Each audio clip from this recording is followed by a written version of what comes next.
we're moving about today. We are on a boat. This means we can move around in different directions without a lot of warning at times.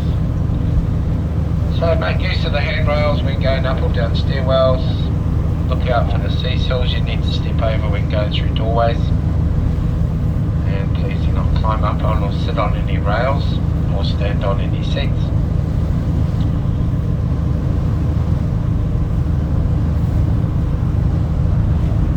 Now I'll certainly make use of the outer decks for the first half of the cruise here today.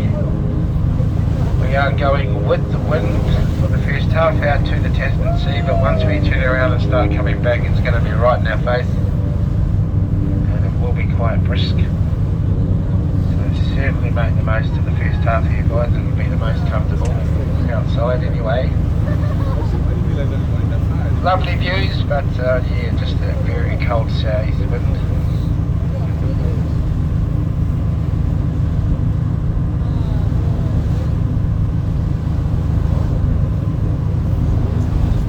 Coming up here on our left hand side, you'll notice this U-shaped valley. This one's known as Sinbad Gully. This is an excellent example of a glacially carved valley. You'll notice how it's rounded out, U-shaped at the bottom.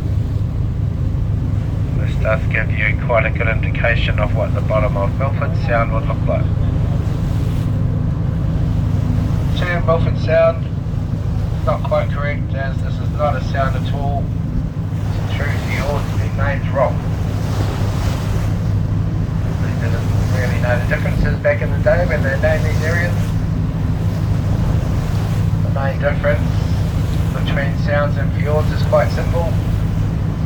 A sound is a valley eroded out by a river, and the sound will generally be V-shaped, like the letter V, due to the cutting action of running water, whereas a fjord is carved out solely by ice and rock or glacial action. And a fjord will be U-shaped with high steep mountain like Sinbad Gully off to our left. The only sounds in New Zealand are at the top of the South Island, the Marlborough Sound. 14 sounds down here that make up Fiordland National Park. These have all been named wrong. They're all true fjords. Bit confusing, I know. Quick recap. Sounds eroded out by rivers and V-shaped. Fjords, which we're in today, carved out by ice and rock or glaciers, and U-shaped. And both sounds and fjords have been backfilled by the rising ocean on the melting of the last ice age. And they are basically flooded valleys.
It's getting cold now.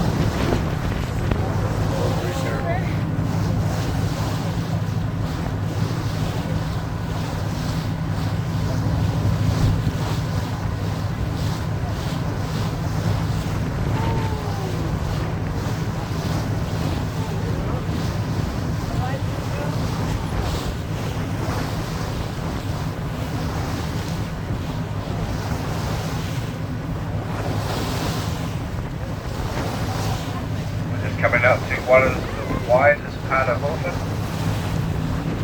about 2.5 kilometres wide across here from left to right. During the summer months we get the large cruise liners come on in here and visit us. With this being the widest part, this is where they usually turn around. It is too deep for them to anchor, thank goodness. About the middle there, deepest part we've got is around 300 metres or 1,000 feet deep. So these cruise ships generally come in, turn around and head straight back out again. Summer just gone, we had around 80 visits cruise ship this summer.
Now because we have so much rain here in Fiordland, more often than not we have a freshwater layer that sits on top of the saltwater here. We haven't had a lot of rain lately, and with this offshore breeze we've had in the last few days, it's blowing most of that freshwater layer out to sea. You can tell just by the colour, it's quite bluey green at the moment. That pretty much tells us we're almost back to saltwater, pure saltwater. Normally when we have the freshwater layer on top, it's quite dark and discoloured, almost like tea, from all the tannins that gets flushed out of all this vegetation. We are one of the wettest inhabited places here in New Zealand. We can have anywhere between 7 to 10 metres of rain per year, even more some years on the wetter ones. With the fact there is no soil or any natural catchment areas in these mountain sides, all this moisture has no choice but to stream directly down these mountains and run straight into the fjord. And of course, with us being part of the Tasman Sea, there is salt water below the freshwater layer, but yeah, pretty much pure salt water here at the moment, which is quite